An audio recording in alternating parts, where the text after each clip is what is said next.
नमस्कार दोस्तों, आइए सुनते हैं कहानी टुकड़ा टुकड़ा जिंदगी। क्या बात है, आज कुछ परेशान सी लग रही हो। रेस्टोरेंट के एक कोने में कुर्सी पर बैठते ही सागर की खोजी दृष्टि मेरे चेहरे पर बिछ गई। मैं अनमनी सी हो उठी। हाथ में पकड़े पर्स से उंगलियां बेईमानी से उलझने लगी। तब तक वेटर ने आकर चाय के 2 प्याले रख दिए। अनमने एहसास के बीच भी होठों पर मुस्कान की पतली रेखा खिंच गई। इस छोटे से अंतराल में कितना परिचित सा हो गया है यह वेटर, जो बिन कहे ही हमारी ज़रूरत भांप जाता है। तुमने मेरे प्रश्न का उत्तर नहीं दिया मानसी।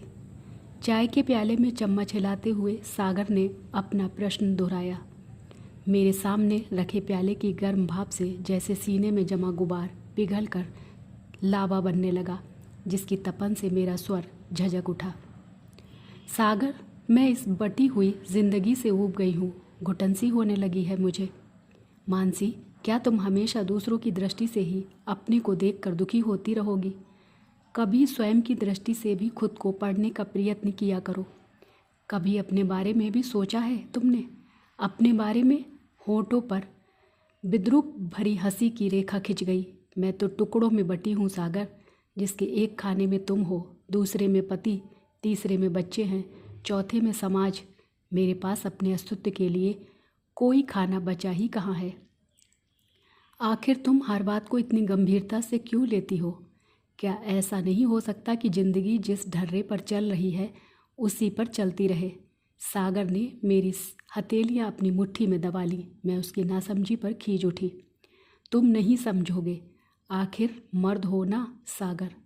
इन चारों खानों में बटी मेरी जिंदगी अलग अलग रहती तो भी ठीक था, पर हर खाना एक दूसरे से मिलकर गड्ढमड्ढ हो गया है कि मैं इसमें मेरा वजूद कहाँ है, कुछ समझ नहीं पाती।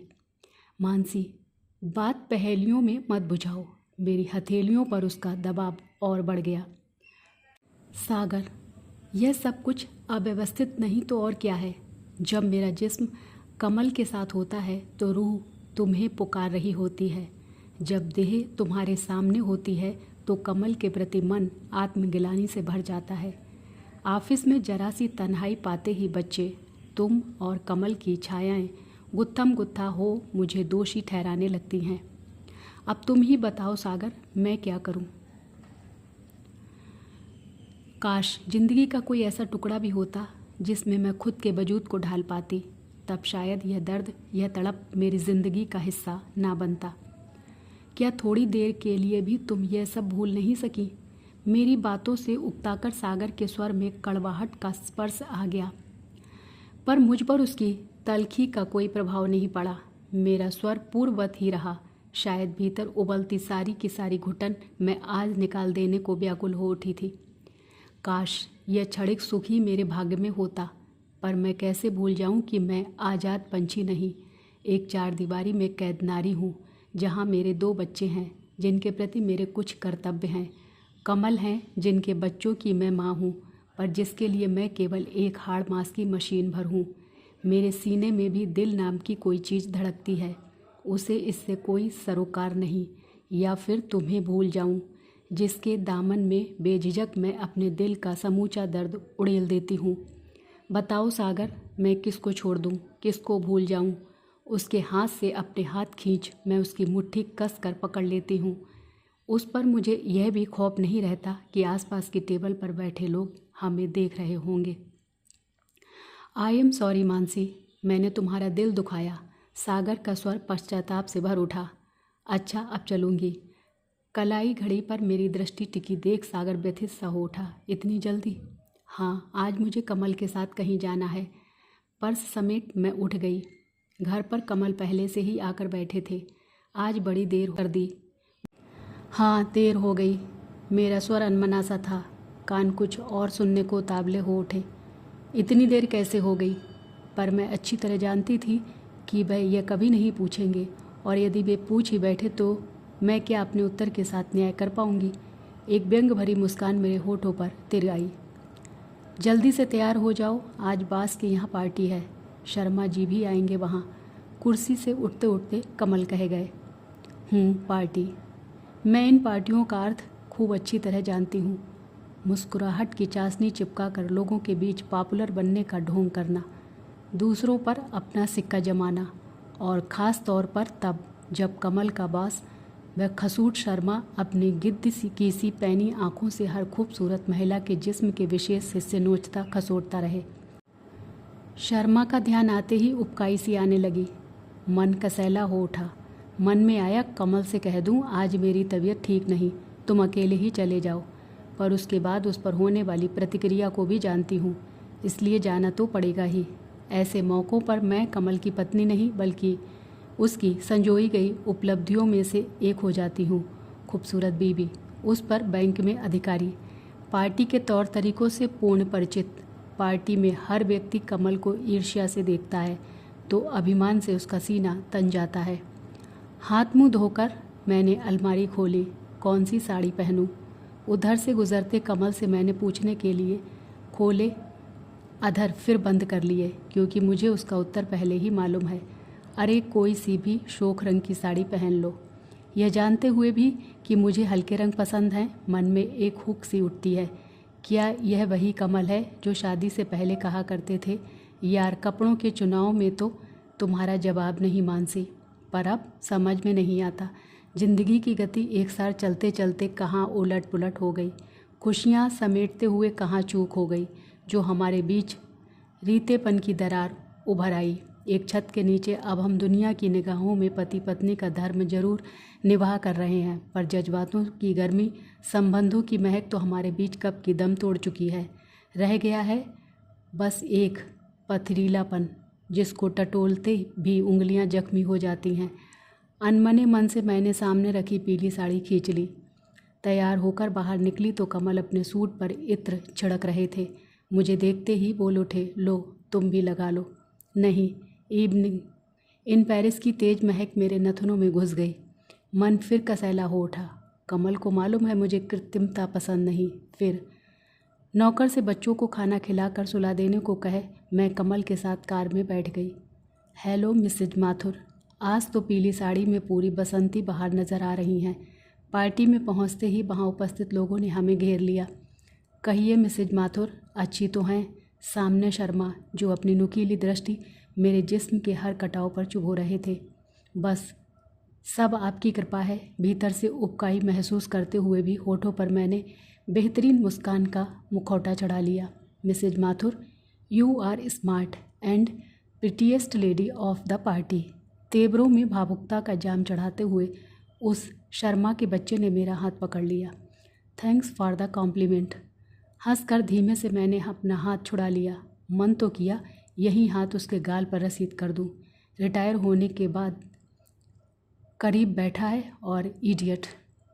इससे मिलिए मिस्टर सागर वर्मा, सागर इंटरप्राइजेस के मालिक, और यह हैं मिसेज एंड मिस्टर कमल माथुर, हमारी पार्टी की जान। परिचय कराते कराते बॉस हो कर हंस पड़े तो चौंकने के साथ ही उसकी हंसी मेरे कानों में गर्म शीशे सी पिघल उठी। लगा जैसे सबके सम्मुख बास ने मुझे निर्वस्त्र कर दिया हो। सागर भी मुझे वहाँ देखकर अचकचा गया। कमल से हाथ मिलाकर वह बुदबुदाया, ग्लैड टू मीट यू, और फिर तेज़ी से एक्सक्यूज़ मी कहता हुआ भीड़ में खो गया। मैं भी सबकी नज़रें बचाकर भीड़ से निकल बाहर एकांत में आ गई। भीतर की पार्टी की गहमा गहमी से दूर मन एकांत पाते ही सागर में डूब गया। पता नहीं भीड़ में कहाँ खो गया था। सागर के साथ हुई पहली भेंट जेहन पर छाने लगी।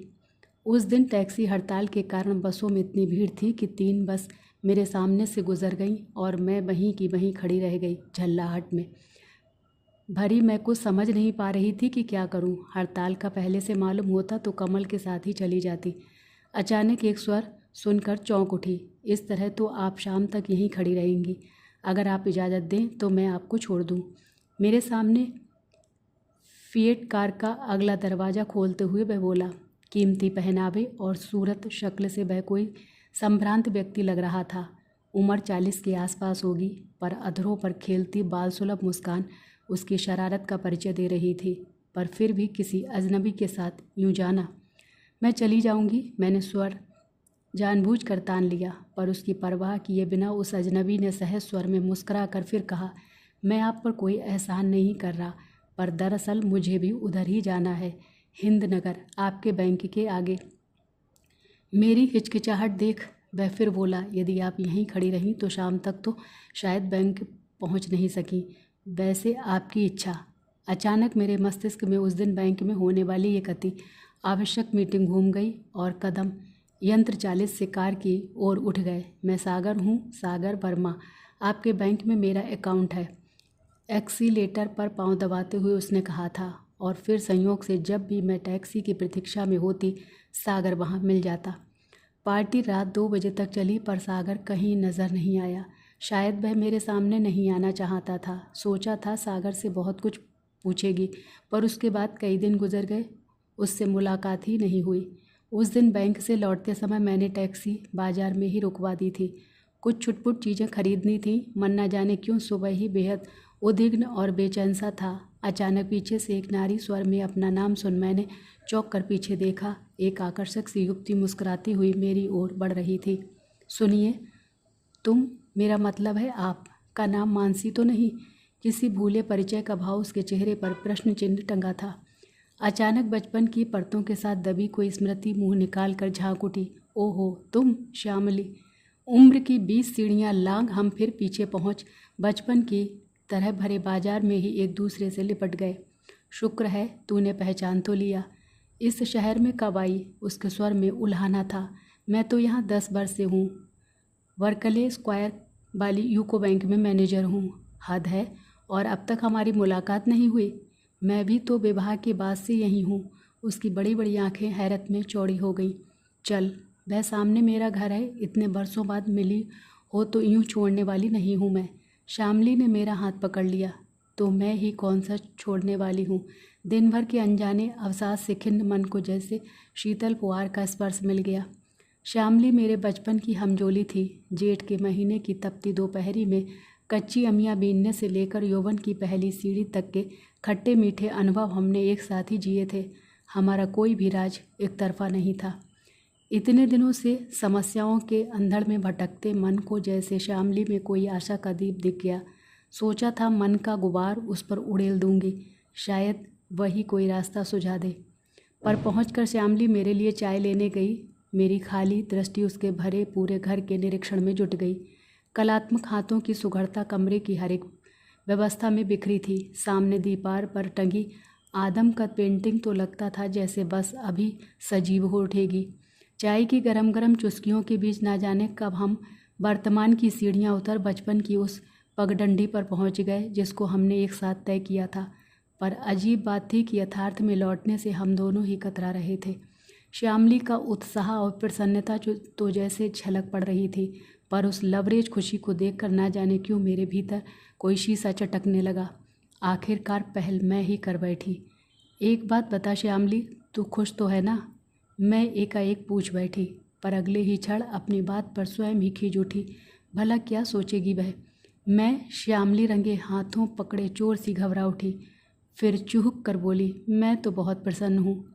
एक पल को मेरी दृष्टि में 20 बरस पार कर फ्रॉक में सजी वह भोली भाली लड़की नाच उठी, जो जब भी स्कूल में टीचर की डांट खाकर आती या किसी सहेली से लड़ाई हो जाने के कारण दुखी होती तो रोज की अपेक्षा कुछ अधिक ही हंसने का प्रयत्न करती, बात बेबात पर कहे कहे लगाती, पर मुझसे तब उसके भीतर की पनपती पीड़ा छुपी न रह पाती। और जब एकांत में मैं उसके दुख का आंचल खींचती तो वह मेरे कंधे पर फूट फूट कर बिखर जाती। श्यामली, क्या मैं अब इतनी पराई हो गई हूँ? अपना ही भर्राया कंठ मुझे चौंका गया। मानसी, एक ही पल में उसकी तेज़ निगाहों ने मेरी पुतलियों में लिखी सारी इबारतें पढ़ लीं और अगले ही क्षण वह 30 वर्षीय प्रौढ़ा 10 वर्षीय किशोरी बन गई। आवरण उतर गया। मेरे कंधे पर टिका उसका सिर मेरा आंचल भिगोने लगा। आंसुओं में डूबा उसका स्वर वायलिन पर बजती किसी दुख भरी धुन सा मेरे कानों में उतरने लगा। पता नहीं मानसी, जिंदगी ठीक डगर पर चलते चलते कब कहाँ और कैसे अपना अर्थ खो बैठी। भीतर महकते गर्म संबंधों के एहसासपन, जहाँ केवल अनुत्तरित प्रश्नों की खाइयाँ हैं और हैं निराशाओं की बढ़ती धुंध। पर यह सब कैसे हो गया? कमरे की सुव्यवस्था पर उड़ती दृष्टि उसके खूबसूरत चेहरे पर टिक गई। गोरा रंग, तीखे नाक नक्श, लंबा कद, छरहरी दे, ऊपर से इतना सौम्य स्वभाव, कहीं कुछ भी तो कमी नहीं है। मेरे होंठ बुदबुदाए। बस मानसी, कभी कभी सब कुछ होते हुए भी ज़िंदगी में बहुत बड़ी अपूर्णता का एहसास खटकने लगता है, पर कारण कुछ भी समझ में नहीं आता। बचपन से ही उसको अपनी बात पहेलियों में लपेटने की आदत थी और पहले की भांति आज भी मैं उसकी इस प्रवृत्ति पर खींच उठी। तू साफ साफ बताना, सुना है कोई नौकरी करने वाली महिला है। सत्य को उसने इस निर्ममता से नंगा किया कि मैं थर्रा उठी। क्या दिन भर की खिन्नता व थकान मन के ऊपरी सतह पर तैर गई। जिस कंधे पर मैं सिर रखने आई थी वह तो खुद ही जख्मी है। क्या हर नारी की यही नियति है। सामने दीवार घड़ी ने 7 के घंटे बजाए तो मैं उठ खड़ी हुई। आज चलती हूँ श्यामली, फिर किसी दिन आऊँगी। उसके दर्द का विश्लेषण करने का अब मुझ में और साहस नहीं था। थोड़ी देर ठहरना, सागर भी आते ही होंगे, तुझसे मिलकर बहुत खुश होंगे, श्यामली ने अनुरोध किया। सागर? शंका की नागफनी का कांटा मेरे जेहन में धंसने लगा। हाँ, मेरे पति परमेश्वर। वह सहजता से मुस्काई। क्या करते हैं तेरे पति? भीतर उमड़ते संदेह के बादलों को मैंने उड़ाने का प्रयत्न किया। उनका अपना व्यापार है, सागर इंटरप्राइजेस। हजारों डंक मेरे वजूद में चुभ गए। उफ, अनजाने में मैं यह क्या कर बैठी। अपने आंसू पोंछने के प्रयत्न में मैं अपनी सखी का ही दामन भिगो बैठी थी। अपने दिल के जख्मों पर मरहम लगाते लगाते मैं अपने तेज़ नाखूनों से उसी के दिल पर खरोंचे मार रही थी। तू चिंता मत कर श्यामली, सब कुछ ठीक हो जाएगा, कांपते अधरों से निकला। अप्रासंगिक वाक्य सुनकर एक पल को वह भी हतप्रभ सी रह गई, पर उसने उसका दूसरा ही अर्थ लगाया। मैं जानती हूँ मानसी, मेरी स्थिति जानकर तेरा दिल दुखी हो गया है। बचपन में भी तो तू मेरी परेशानी देखकर ऐसे ही परेशान हो जाया करती थी, पर तू चिंता मत कर। बस मैं एक बार उस महिला से मिलकर देखना चाहती हूँ कि आखिर उसमें ऐसी कौन सी खूबी है जिसने सागर जैसे स्नेही पति को मुझसे बांट लिया, या फिर यह केवल मर्द की फितरत है जो सब कुछ होते हुए भी परिवर्तन की आकांक्षा रखता है। तुझे उस छिछोरी स्त्री से मिलने की कोई आवश्यकता नहीं। तेरे पति धर्म की आँच के सामने वह स्वयं नहीं ठहर पाएगी। मेरा स्वर अनावश्यक रूप से इतना तीखा हो उठा कि एक बार श्यामली भी चौंक उठी, फिर मुस्कुराकर बोल उठी, याद है ना मानसी, जब बचपन में मेरी किसी से लड़ाई हो जाती तो तू अगले पक्ष पर ऐसे ही क्रोधित हो उठती थी और तब तेरा वह रूप मुझे बहुत अच्छा लगता। आज भी तेरी वही मुद्रा देखकर मेरा मन बहुत हल्का हो गया है। सच में तू बिल्कुल नहीं बदली मानसी। श्यामली का स्वर बेहद भावुक हो उठा, पर मेरे भीतर तो गिलानी की ज्वाला दहक रही थी। कहीं श्यामली ने मेरे भीतर का वह घिनौना कोना देख लिया तो। अच्छा, अब चलूँगी कहकर मैं तेज कदमों से बाहर निकल आई। कहीं सागर से सामना ना हो जाए, उसके सम्मुख भी क्या मैं यूं ही सहजता का मुखौटा ओढ़ पाऊंगी। फिर आना ज़रूर। दरवाजे तक छोड़ने आई श्यामली ने मुझसे वादा किया। हो, ज़रूर आऊँगी। मैंने कह तो दिया, पर मैं जानती थी अब कभी उस देहरी को छूने का भी मैं साहस नहीं कर पाऊँगी। घर लौटी तो कमल बहुत दिनों बाद आज चाय पर मेरी प्रतीक्षा कर रहे थे। रात भर मैं सोचों की सेज पर करवटें बदलती रही, पर सुबह तक बादल छट चुके थे। भटके सागर को उसके द्वार वापस पहुंचाना मेरे मन में अब तक का जमा सारा गुब्बार पानी पानी बह गया। मन खुले गगन में उड़ते मुक्त पंछी सा प्रसन्न हो उठा। अब तक सपनों की जिस मरीचिका में भटक रही थी, पराई संवेदनाओं के जिस सेतु पर मैं अपने महल बना रही थी, वहाँ से मुक्त हो मुझे तनिक भी पश्चाताप नहीं हुआ। मन आज नई करवटें ले रहा था। मैंने निर्णय ले लिया अपनी ज़िंदगी के उस रिक्त खाने को भरने का जिसमें सागर अनाधिकार ही प्रवेश कर गया था। पराया संबल भी क्या किसी का आधार बन सकता है। मैं अपनी नादानी में कभी कमल तो कभी सागर में अपनी बैसाखी तलाश रही थी, पर अब मुझे ऐसा महल बनाना था जिसकी नाव और दीवार सब कुछ मैं ही हूँ। बहुत दिनों से कागज़ कलम अलमारी में बंद पड़े थे, आज निकाल लिया। कलम चलने लगी। रीतापन पेन में भरी स्याही की तरह मेरे भीतर से निकल कागज़ पर बिखर गया। कलम से निकलते हर शब्द के साथ टुकड़ा टुकड़ा हुआ मेरा अस्तित्व जुड़ता जा रहा था। खाना चौड़ा होकर भरता जा रहा था। उस खाने में मैं कमल की पत्नी नहीं, सागर की मित्र नहीं, बच्चों की माँ भी नहीं थी। मैं केवल मैं थी, मानसी, एक भरा पूरा समूचा अस्तित्व। जय श्री कृष्णा। राधे राधे।